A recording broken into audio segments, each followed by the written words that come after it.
Hi പ്രിയമുള്ള സുഹൃത്തുക്കളെ, പശ്ചിമ ബംഗാളിലെ പ്രമുഖ തൃണമൂൽ കോൺഗ്രസിന്റെ നേതാവ് അനധികൃതമായി ബംഗ്ലാദേശിൽ നിന്ന് കുടിയേറിയ ഒരു കുടിയേറ്റക്കാരിയാണ് എന്ന ഞെട്ടിക്കുന്ന റിപ്പോർട്ട് നമ്മൾ കണ്ടില്ലേ.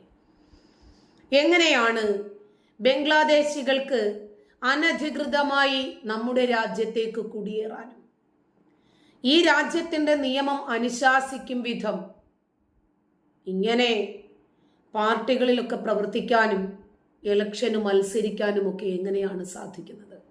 ആരാണ് ഇവരെ സഹായിക്കുന്നത്? ഈ രാജ്യത്തിനെതിരെ പ്രവർത്തിക്കത്തക്ക രൂപത്തിൽ ഒരു ശക്തിയെ വളർത്തിക്കൊണ്ടുവരിക എന്ന ലക്ഷ്യത്തോടുകൂടി ഇവരിങ്ങനെ ഈ രാജ്യത്തിന്റെ പൗരത്വവും പേറി ഈ രാജ്യം അവർക്ക് കൊടുക്കുന്ന സ്വാതന്ത്ര്യവും അനുഭവിച്ച് ഈ രാജ്യത്തെ തന്നെ തകർക്കാനുള്ള അജണ്ടയുടെ ഭാഗമായി മാറാൻ ഇവർക്ക് എങ്ങനെയാണ് സാധിക്കുന്നത്?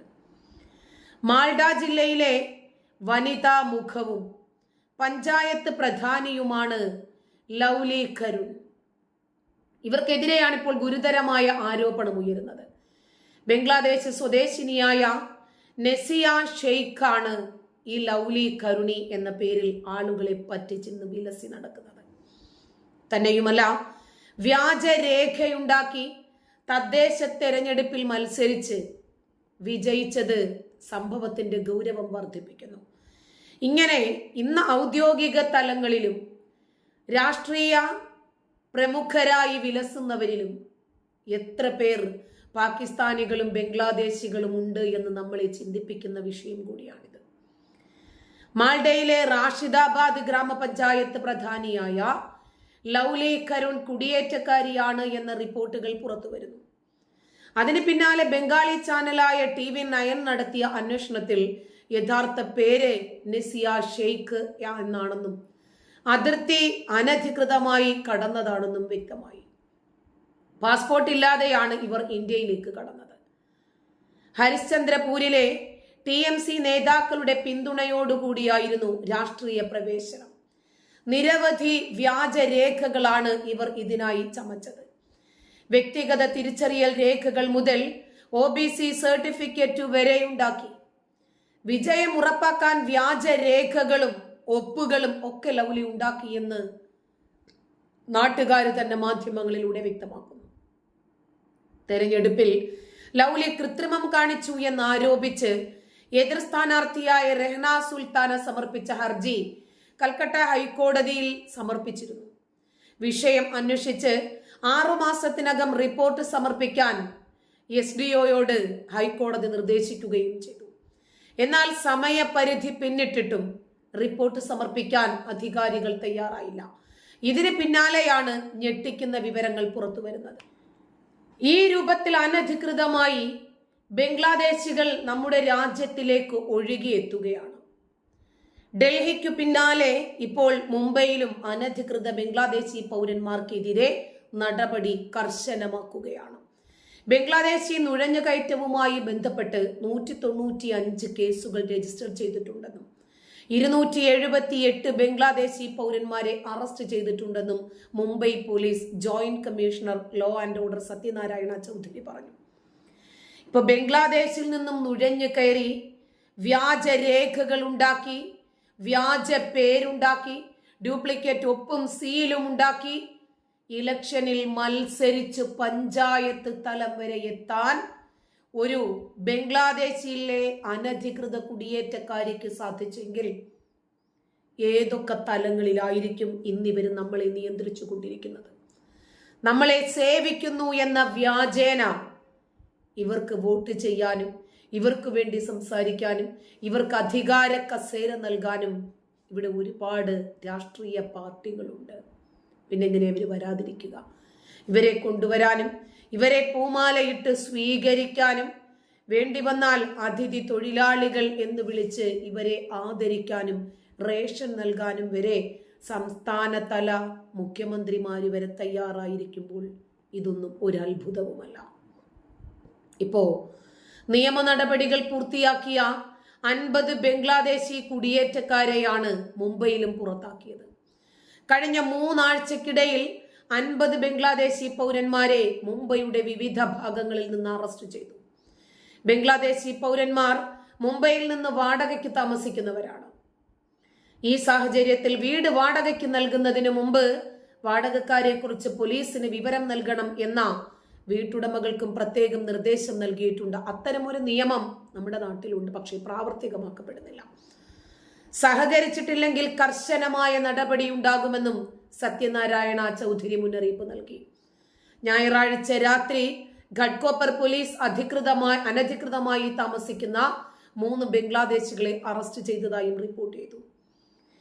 ഷക്കീൽ യാറുൽ ഷെയ്ഖ്, ആലം അലാവുദ്ദീൻ ഷെയ്ഖ്, റാസൽ അക്ബർ ഷെയ്ഖ് എന്നീ സഹോദരങ്ങളെയാണ് അറസ്റ്റ് ചെയ്തത്. പിടിയിലായ ബംഗ്ലാദേശികൾ പൻവേലിലാണ് താമസിക്കുന്നത് എന്നാണ് വിവരം. ആളുകൾ മാത്രമല്ല എത്തുന്നത്. ഇപ്പോഴിതാ ഏറ്റവും പുതിയ അപ്ഡേഷൻ അനുസരിച്ച് കൊൽക്കത്തയിലെ care and cure for you എന്ന സ്ഥാപനത്തിൽ നടത്തിയ ഒരു റെയ്ഡില് വലിയ രൂപത്തിൽ ക്യാൻസർ, പ്രമേഹ വിരുദ്ധ മരുന്നുകൾ വ്യാജമാണ് എന്ന് സംശയിക്കുന്ന മരുന്നുകളൊക്കെ പിടിച്ചെടുത്തതായി കേന്ദ്ര ആരോഗ്യ മന്ത്രാലയം റിപ്പോർട്ട് ചെയ്യുന്നു. സെൻട്രൽ ഡ്രഗ് സ്റ്റാൻഡേർഡ് കൺട്രോൾ ഓർഗനൈസേഷനും പശ്ചിമ ബംഗാളിലെ ഡ്രഗ്സ് കൺട്രോൾ ഡയറക്ടറേറ്റും സംയുക്തമായി നടത്തിയ ഓപ്പറേഷനിലാണ് കോടിക്കണക്കിന് രൂപയുടെ അനധികൃത മരുന്നുൽപ്പന്നങ്ങൾ പിടികൂടിയത്. പിടികൂടിയ മരുന്നുകളുടെ മൊത്തം വിപണി മൂല്യം ഏകദേശം 6.60 കോടി രൂപയോളം വരും എന്നാണ് ഉദ്യോഗസ്ഥർ പറയുന്നത്. മൊത്തക്കച്ചവട സ്ഥാപനത്തിന്റെ ഉടമ എന്ന് തിരിച്ചറിഞ്ഞ ഒരു സ്ത്രീയെ അന്വേഷണത്തിൽ അറസ്റ്റ് ചെയ്തിട്ടുമുണ്ട്. അയർലാൻഡ്, തുർക്കി, USA, ബംഗ്ലാദേശ് എന്നിവയുൾപ്പെടെ വിവിധ രാജ്യങ്ങളിൽ ഉൽപ്പാദിപ്പിക്കുന്ന മരുന്നുകൾ എന്ന് ലേബൽ ചെയ്തിരിക്കുന്ന ഇവയ്ക്ക് ഇന്ത്യയിലേക്കുള്ള നിയമാനുസൃതമായ ഇറക്കുമതി തെളിയിക്കുന്ന രേഖകളില്ലാതെയാണ് കണ്ടെത്തിയത്. ഇത്തരം രേഖകൾ ഇല്ലാത്തതുകൊണ്ട് അതിന്റെ അഭാവത്തിൽ ഈ മരുന്നുകൾ വ്യാജമാണ് എന്ന് കരുതപ്പെടുമെന്ന് മന്ത്രാലയം വ്യക്തമാക്കി. അന്വേഷണ സംഘം നിരവധി പാക്കിംഗ് സാമഗ്രികളും കണ്ടെത്തിയിട്ടുണ്ട്. ഇത് പിടിച്ചെടുത്ത ഉൽപ്പന്നങ്ങളുടെ ആധികാരികതയെക്കുറിച്ചിട്ടുള്ള ആശങ്കകൾ ഉയർത്തുന്നുണ്ടെന്നും പ്രസ്താവനയിൽ പറയുന്നു. ശരിയായ അന്വേഷണം ഉറപ്പാക്കാൻ മരുന്നുകളുടെ സാമ്പിളുകൾ ഗുണനിലവാര പരിശോധനയ്ക്ക് അയച്ചിട്ടുണ്ട്. അറസ്റ്റിലായ ഉടമയെ കോടതി 14 ദിവസത്തേക്ക് ജുഡീഷ്യൽ കസ്റ്റഡിയിൽ വിടുകയും കൂടുതൽ ചോദ്യം ചെയ്യാൻ അനുവദിക്കുകയും ചെയ്തു. വിഷയത്തിൽ കൂടുതൽ അന്വേഷണം നടന്നുവരികയാണ്. ഇതൊന്നും യാദൃച്ഛികമല്ല. ഇതൊന്നും പ്രത്യേകമായി പെട്ടെന്ന് സംഭവിക്കുന്നതാണ് എന്നൊന്നും കരുതാനും വയ്യ. കാരണം ഇതിന് പിന്നിൽ പ്രവർത്തിക്കുന്ന രാജ്യവിരുദ്ധ ശക്തികൾ ഈ രാജ്യത്തിനകത്ത് തന്നെയുള്ളവരാണ്. ബംഗ്ലാദേശിലുള്ള ഹിന്ദുക്കളെ തകർത്ത് ബംഗ്ലാദേശികളെ ഇന്ത്യയിലേക്ക് നുഴഞ്ഞു കയറുന്നത്, അനധികൃതമായി ഇവർ വ്യാജരേഖകളിലൂടെ ഇവിടെ എത്തുന്നതും ഇവിടെ തൽക്കാലം കൂലിപ്പണി ചെയ്ത് ജീവിക്കുന്നതും അവരുടെ നിലനിൽപ്പിന് വേണ്ടിയാണ് എന്ന് കരുതിയെങ്കിൽ തെറ്റിപ്പോയി. ബംഗ്ലാദേശിൽ ന്യൂനപക്ഷങ്ങൾ പീഡിപ്പിക്കപ്പെടുമ്പോൾ കേരളത്തിലെയും ഭാരതത്തിലുടനീളവുമുള്ള ബുദ്ധിജീവികളും മാധ്യമങ്ങളും പാലിക്കുന്ന മൗനം നോക്കിയാൽ മതി, നമുക്ക് കാര്യങ്ങൾ മനസ്സിലാകും. രാജ്യവിരുദ്ധമായ കുറ്റകരമാണ് ചില സന്ദർഭങ്ങളിലെ മൗനവും. ജോസഫ് മാഷിന്റെ കൈയും കാലും എടുത്ത സമയത്ത് എന്തുകൊണ്ടാണ് നിങ്ങൾ പോപ്പുലർ ഫ്രണ്ടിന്റെ ഭീകരതയെ അനുകൂലിക്കുന്നത് എന്ന് ചോദിച്ചപ്പോൾ ഇതര ഇസ്ലാമിക സംഘടനാ നേതൃത്വങ്ങൾ പറഞ്ഞത് ഞങ്ങൾ അതിനെ അനുകൂലിക്കുന്നില്ല എന്നാണ്. നിങ്ങളുടെ മൗനമാണ് അപകടകരമായ രൂപത്തിൽ അവരെ വളർത്തിക്കൊണ്ടുവന്നത്. ചില സന്ദർഭങ്ങളിലെ മൗനം അനുകൂലമാണ്, സമ്മതമാണ്. AP അഹമ്മദ് ഇന്നലെ വളരെ കൃത്യമായ രൂപത്തിൽ ഇതിനെതിരെ സംസാരിക്കുന്നുണ്ടായിരുന്നു. ബംഗ്ലാദേശ് ഹിന്ദു വംശഹത്യയുടെ അന്തിമ ലക്ഷ്യം ഭാരതം തന്നെയാണെന്നും അദ്ദേഹം തീർത്തു പറഞ്ഞു. ബംഗ്ലാദേശ് ന്യൂനപക്ഷ വംശഹത്യക്കെതിരെ ഭാരതീയ വിചാര കേന്ദ്രം ജില്ലാ കമ്മിറ്റി കാഞ്ഞങ്ങാട് ആലാമിപ്പള്ളി രാജ് റെസിഡൻസിയിൽ സംഘടിപ്പിച്ച സെമിനാറിൽ മുഖ്യപ്രഭാഷണം നടത്തിയപ്പോൾ അദ്ദേഹം തന്റെ അഭിപ്രായം സ്വതന്ത്രമായി തുറന്നു പറഞ്ഞു. ശക്തിയാർജിച്ചു വന്നിരുന്ന ഇന്ത്യ ബംഗ്ലാദേശ് ബന്ധങ്ങളെ തകർക്കാൻ അമേരിക്കൻ ഡീപ് സ്റ്റേറ്റ് ഒരുക്കിയ കെണിയാണ് ഇപ്പോഴത്തെ ബംഗ്ലാദേശ് പ്രശ്നങ്ങൾ എന്ന സെമിനാറിൽ പങ്കെടുത്ത കർഷക മോർച്ച അഖിലേന്ത്യാ ഉപാധ്യക്ഷൻ അഡ്വക്കേറ്റ് ജയസൂര്യൻ സാറും പറഞ്ഞു വെച്ചു. കാസർഗോഡ്